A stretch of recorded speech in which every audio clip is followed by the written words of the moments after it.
Sembrano esserci i primi movimenti in casa olimpica Acragas. Il sospetto nasce dalle dimissioni dell'avvocato Giovanni Castronovo dalla carica di presidente della Parbonval, compagine mondelliana che milita nel campionato di eccellenza.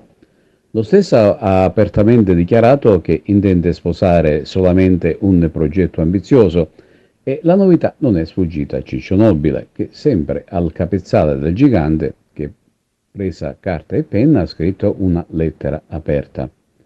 Giovanni Castronovo, si legge, del quale mi onoro di essere grande amico, è una persona competente e di spessore, che in passato ha fatto grandi cose da presidente dell'Acragas. Sarebbe fantastico se Castronovo potesse ritornare a fare calcio ad Agrigento. Sono certo che sarebbe la persona giusta per rilanciare le sorti della nostra amata Kragas.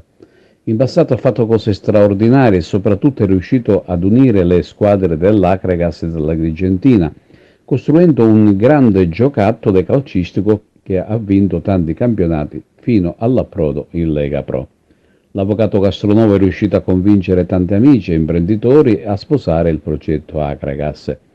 Si appresta a concludere sempre Ciccio Nobile, per questo invito gli attuali dirigenti dell'Acragas, Salvatore Bottone e Giovanni Amico, a coinvolgere in maniera più diretta e incisiva Giovanni Castronovo nel progetto di rilancio del calcio acragantino. Non si è fatto attendere alla risposta di Giovanni Castronovo, che non nasconde il suo amore incondizionato nei confronti dell'Acragas e di avere ricevuto degli inviti specifici da Agrigento e che probabilmente la prossima settimana parteciperà a qualche incontro propedeutico. Matrimonio in vista? Si spera. Intanto la tifoseria sui social sogna il suo ritorno in biancazzurro.